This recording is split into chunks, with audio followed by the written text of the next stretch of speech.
Hi everyone, I thought I would do a picture from this lovely mini book. It's called Sea of Flowers Mini Pads of Colour. I have done a flip through of this book which you may or may not have seen, and many people were really taken by it, and I know some people bought the book after the flip through. It's got a really nice shiny cover look. So I thought I would have a go at one of the pictures from it. Trying to get it sort of in the middle. So this one caught my eye. I haven't done very many and they differ a lot in how they look, but I thought I could show you a little bit of this one. The flower, the butterfly, the leaf, maybe. We'll see how we get on because there's quite a lot going on in this picture. But I thought we'll start by zooming in a little bit and get started. I'm going to do the big flower first. I may just show you a few bits of it because it's quite large. Although this is only a small book, it could take some time. So I'm going to do the flower I felt in orange. I don't know why, I just thought I'd like it really vibrant and bright.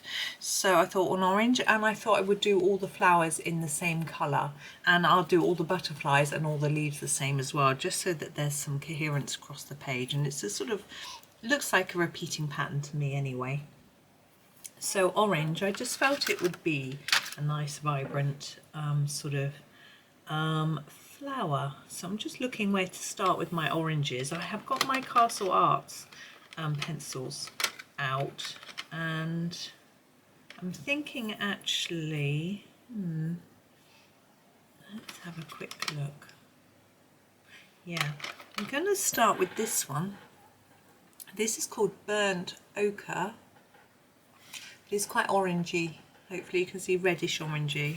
And I'm going to do the darker areas of the flower. I'm going to zoom in even more for you because I'm not going to do the whole flower. I don't think it's going to take a little bit too long.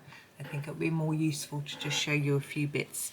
Now in the centre we have a lot going on, and it gets less as we go out, but we have marks on the flower which can help us a little bit with our colour.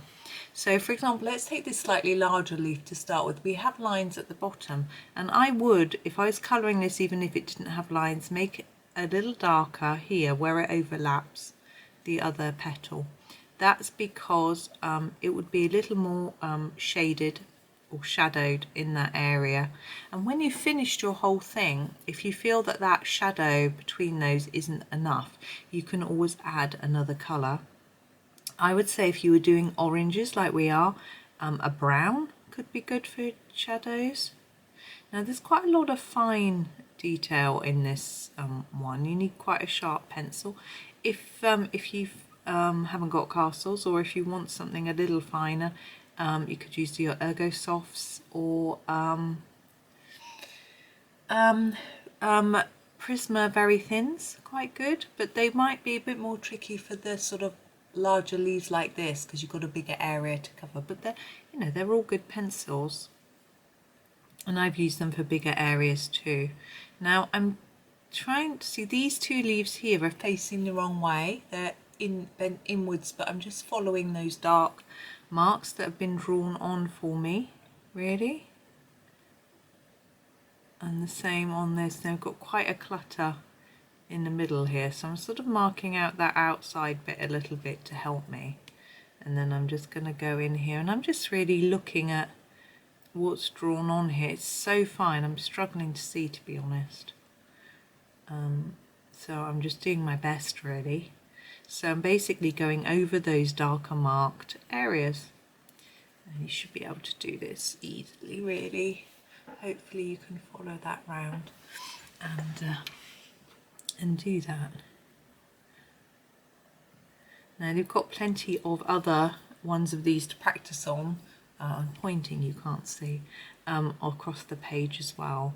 And I know it feels, you're like, I don't know if I want to practice, I want to get it right, which is of course.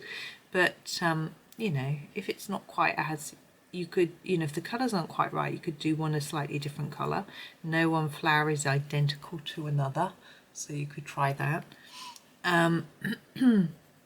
You could also have a practice copy of a book. Now, I know people do this, and obviously budgets may not be high enough for that, but this mini book is, as far as I could see, I looked on Amazon. I know not everyone shops on Amazon, but it seemed quite cheap. In the UK it was £4.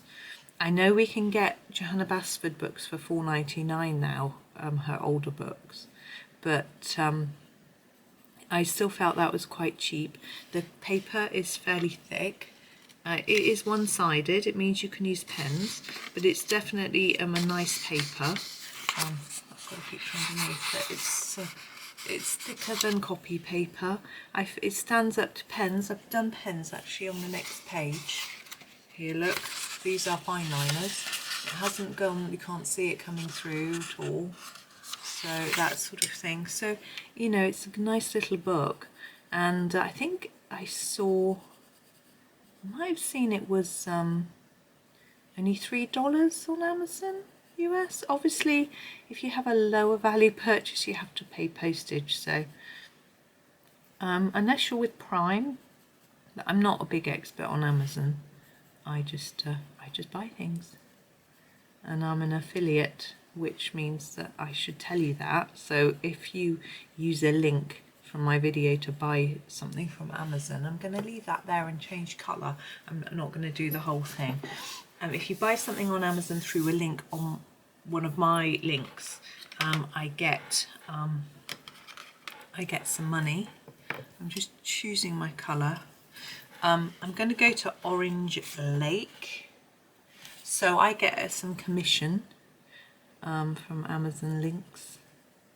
So, but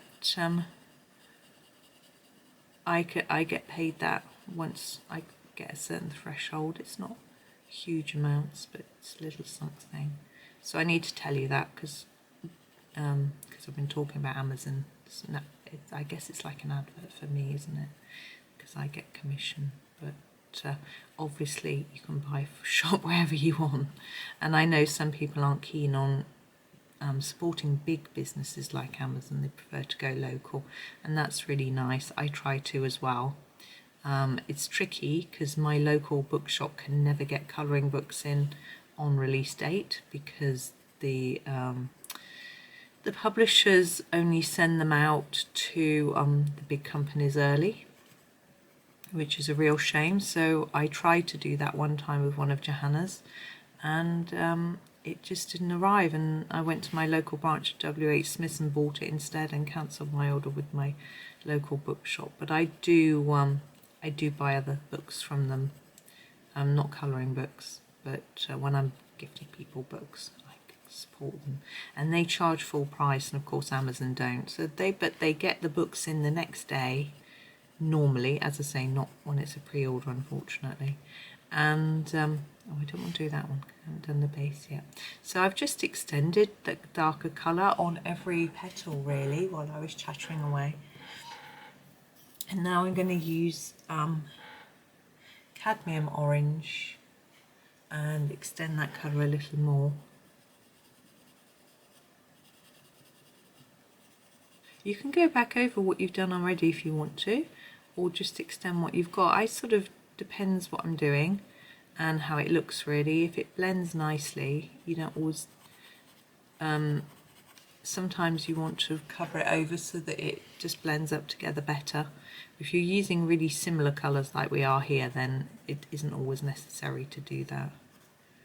I'm filling in a few gaps as well where I haven't done the petals. But yeah, it's very tricky to support local businesses sometimes. My sister runs a little shop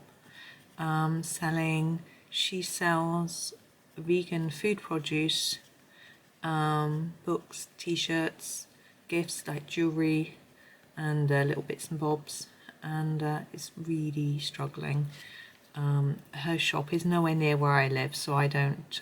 I occasionally make an order if I'm going to see her, but she doesn't like doing online. She likes seeing people in person. So and her prices, she can't compete with supermarkets and big stores. And where she is, I don't know if there's such a love of independent shops. Where I live, just picking my next colour, I think I'll go for this one. I'm just going to give it a sharpen because we've got little details to do. And where we live, there is a Just put it in the wrong hole of my sharpener. There's no blade in that hole. Funny, didn't work. This one's called Fleshlight, and I think it's quite a nice, I don't know, I think it'll do. I think it'll finish off these bits. I'm going to actually finish off all the petals with this. Go right to the end. Yeah, I don't know if they have a great support for independent shops in my town. Everyone is really up for supporting the high street and independent shops and things. And so people shop, obviously not everyone. Some people just go to the supermarkets and things like that. But we don't have big chain stores either, so it makes it a little bit easier. We have a few. We have the pharmacies and things like that, but we don't have very few big chain clothes shops. So we have independents, so if you want to shop in the town you have to go to an independent really, which is means they get support. It's expensive though. I didn't used to, for my children, I always used to buy them quite cheap clothes because they were growing, but they don't seem to be growing as much anymore. Just a bit of a relief. So I'm happy to pay a little bit more for their clothes. But they'll be buying their own. They won't like that. They hate shopping. So Mum, just go and get me some of the same trousers, just next size up. I'm going to go shopping.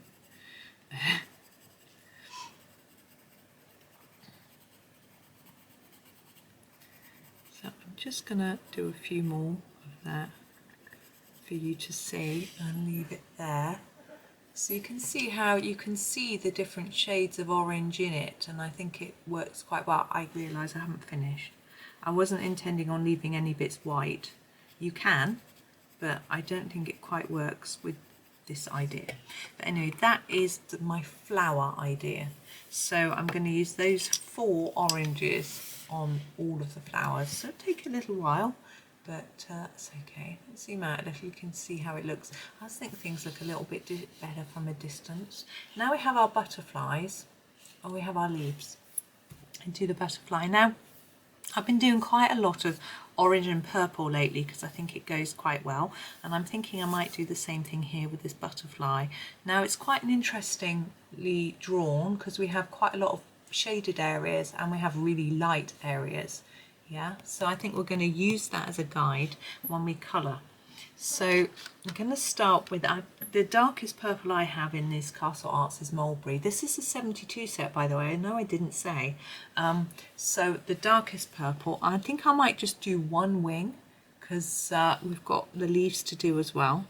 So I'm going to use the Mulberry over these dark lines. Okay, and just bring it in a little bit to those paler areas, but not a lot, maybe not at all actually. So we can just use the guidance. Can you see? Yeah. It's lucky. Now we've got a hole there, look. I'm going to leave that, and here, can you see, not a hole, I say a circle. So I'm going to leave those. And colour the whole of him like that. I'm going to go in there and probably not that, because I want there to be a contrast between this colour and this. So I'm going to go a bit darker along here. Now you can't really see the purple that well, but if you compare it to that, you can see there is purple there. I just wanted you to be able to see that there's purple. Excuse me. Now I'm going to use my next darkest shade, which is going to be the heather purple. I need to give it a sharpen. Not too much, doesn't need to be mega sharp, just a little bit. So here it is, heather purple, and I'm going to use it firstly on this bit here. Now often butterflies have a lot of black on things like this, but I'm going to keep it purple. Yeah, I think that's all I'm going to do in the heather, and then we're going to go much lighter, so we're going to go lavender. Okay, so this is what I think is a much lighter shade of the same sort of purple tones that we've been using,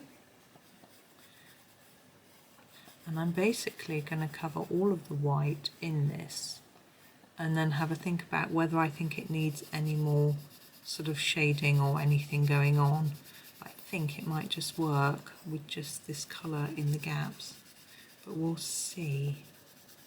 Now I don't know whether those little circles that I left white will look better white, or whether I should colour over them. So I'm going to leave them white, then I'm going to have a look. I quite like them white. In fact, I'm just going to put a thicker layer here. I rather think it would benefit from a bit more white. So I'm just going to grab the pen, a white Posca, and show you what I think would look better. So here we've got 3 white ones there. You see, I'm going to actually go over them in white pen. I think it will stand out a little bit better. And I'm going to do a few more here and here and here, and a bit here. This pen isn't very well shaken up, but I just think butterfly can benefit from quite a few white dots. I find it just seems to make it jump out the page a little bit more. That's better.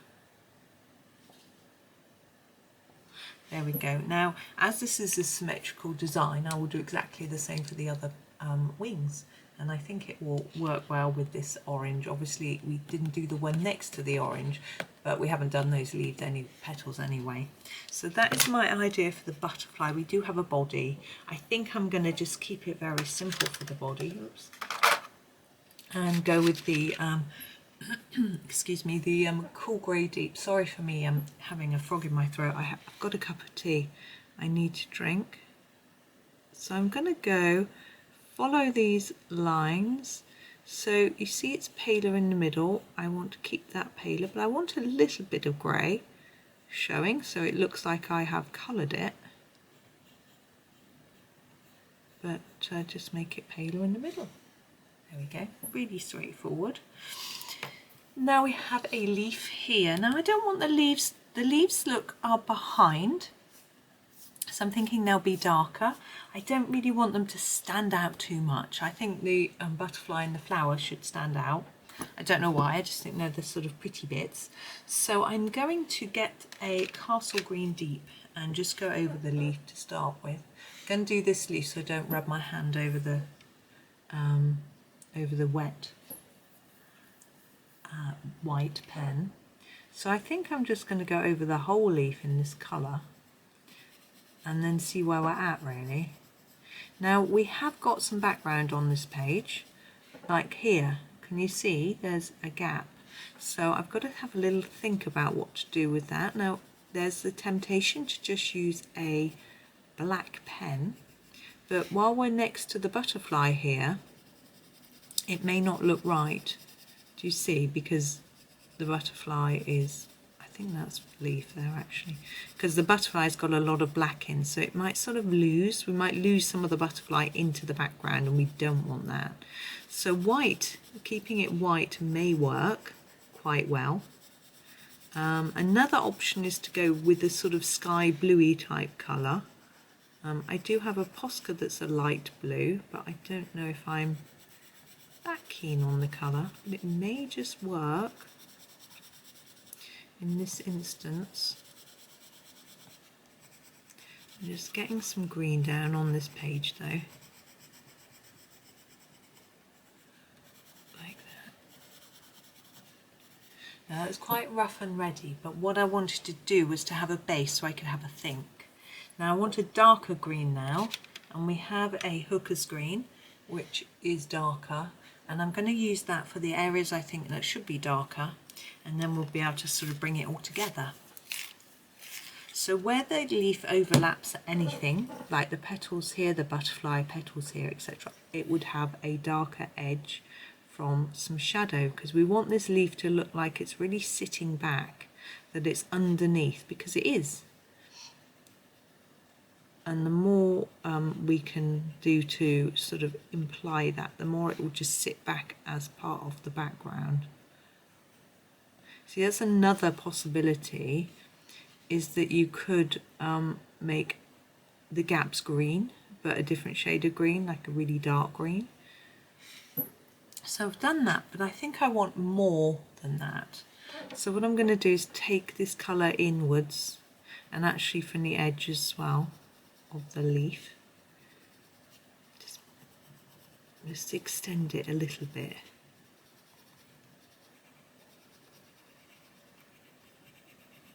I just think it will benefit from being darker.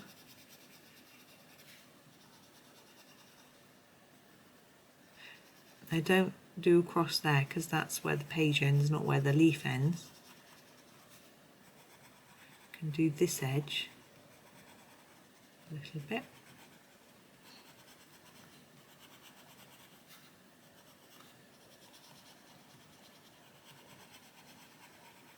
Like that. Now what I'm going to do is go back to my Castle Green Deep, go over the top of the edge of that and just blend it out a little bit. So I want to just basically lighten the leaf towards the centre, so put a heavier layer of this around the edge where we've got that line where we ended that darker colour. We don't want to see that line, and then to reduce it towards the middle a bit, and hopefully that has worked. You can soften it a bit again with the Hooker's Green by just doing a light layer here. Anyway, you think it looks a little bit too abrupt, you can just blend it in a bit. I've picked two colours that aren't that close in shade, which doesn't help things, but we can blend them in. There we go. Okay. Now, so I've still got to make a decision about the background. Now, I think something really dark is going to be better. We could do brown, like it's soil, and that would really sit back. And I think that might be better because that will show up against the butterfly. So I'm going to, if you've got a brown fine liner or Posca, that might work well because it would be really intense. I have a brown, I'm not confident in using a fine liner neatly. I've been using some yesterday and it was quite messy, but I'll show you sometime, but I haven't finished it yet. This is burnt umber. I will put it on my Facebook page, the picture. So I'm going to fill in the background gaps with this, and what you'll see is that the butterfly still stands out, so that's what I was hoping for. And here a little bit in there, look, there. Take your time here, make sure you're confident in what is background and what isn't, because this is quite a dark colour. If you're layering it up, you won't be able to erase it once it's down. So I think this could look a bit soily, and also just sits everything back really. That's the edge of a leaf there. There we go. I'm not going to do any more. I really need to concentrate on that. I don't want to make a mistake. But what I'm going to do is I will finish this picture. I'm still not very sure about that Castle Green Deep working very well with the Hooker's Green, and I'm wondering whether I need something else to blend them. And I'm thinking I might just use the Cadmium Green just over the top of the whole of this sort of centre area. I think it will just bring it all together a bit better. Maybe over the whole thing. It's a bit more yellowy. I think it will work better. Because the Castle Green Deep is a little bit bluey, and the Hooker's Green, I expected it to be bluey, but I forgot that it isn't ever as bluey as I expect it to be. There, I prefer that. That's better. So I will do that on all of them. I will use the colours as I did. So I've got a lighter base and then a dark edge and then just bring it all together. I think it works like that. So we've used quite a few different colours there, but hopefully that's given you a few ideas for that page. It's a beautiful picture. Now the only thing I haven't talked about is the border. Now what I will probably do is use a fine liner pen for that, or a glitter pen, a gel pen, something like that, because it's really, really fine, to try and keep a pencil sharp to go all the way around that. You're going to be forever sharpening. And pick a colour from the picture. Now I'll probably pick orange, I'm guessing now. We do have orange on the edge, so I will decide once it's coloured, but I will share a finished picture with you so you'll be able to see what I did and decide whether you think that it's the right decision for you. So there we go, I'm going to leave it there. I think you've got enough ideas to have a go with that, hopefully, and it's a pretty picture, so it'll be nice to see your colouring. You don't share with me that much your colouring on my Facebook page. When I post a picture that I've done, it's always nice if anyone's had a go, or a video, if anyone's had a go, post your version. I'd love to see it, but I know it's a little bit scary, so you don't have to, but it's sometimes just nice. Or if you just tell me you've had a go, that's always really nice too. So anyway, I hope that was good for you if you've got the little book. Or anyway, these techniques you can use for any book, you don't have to use it in this one. So thank you very much for watching, and happy colouring.